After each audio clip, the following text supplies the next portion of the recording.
گئی تھیں۔ تبھی میں نے ان کی بریانی ٹیسٹ کی جو ذائقے میں بہت لذیذ تھی۔ میں بے اختیار دل ہی دل میں تعریف کرنے پر مجبور ہو گئی۔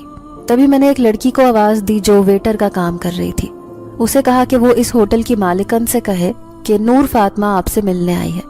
تھوڑی ہی دیر میں فریدہ چچی مجھے سامنے سے آتی ہوئی دکھائی دی۔ جیسے انہوں نے مجھے دیکھا تو ان کی نظروں میں حیرانی کے ساتھ ساتھ خوشی کی چمک بھی پیدا ہو گئی۔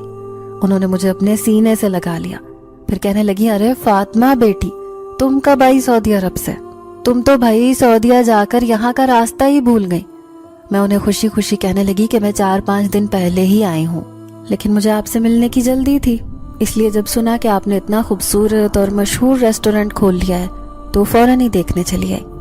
اب وہ مجھے اپنے ساتھ کھانا کھانے پر مجبور کر رہی تھی تو میں ان کے ساتھ ٹیبل پر بیٹھی۔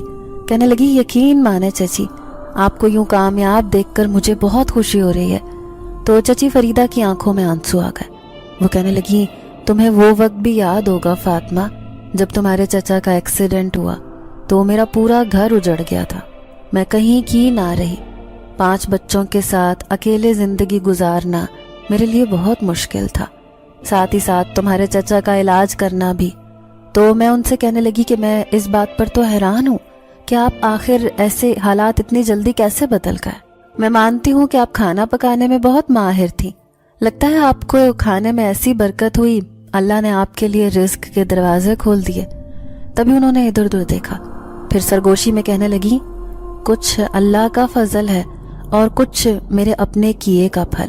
میں نے کسی کے ساتھ اچھا کیا تو بدلے میں لمحے بھر میں میری قسمت پلٹ گئی۔ اب میں حیران تھی کہ وہ اتنی عجیب بات کیوں کر رہی ہیں، تو میری آنکھوں میں دلچسپی دیکھ کر وہ کہنے لگی، کل گھر آنا، پھر تجھے بتاؤں گی کہ آخر میری اس کامیابی کا راز کیا ہے، اس کے پیچھے ایک بہت بڑی وجہ ہے۔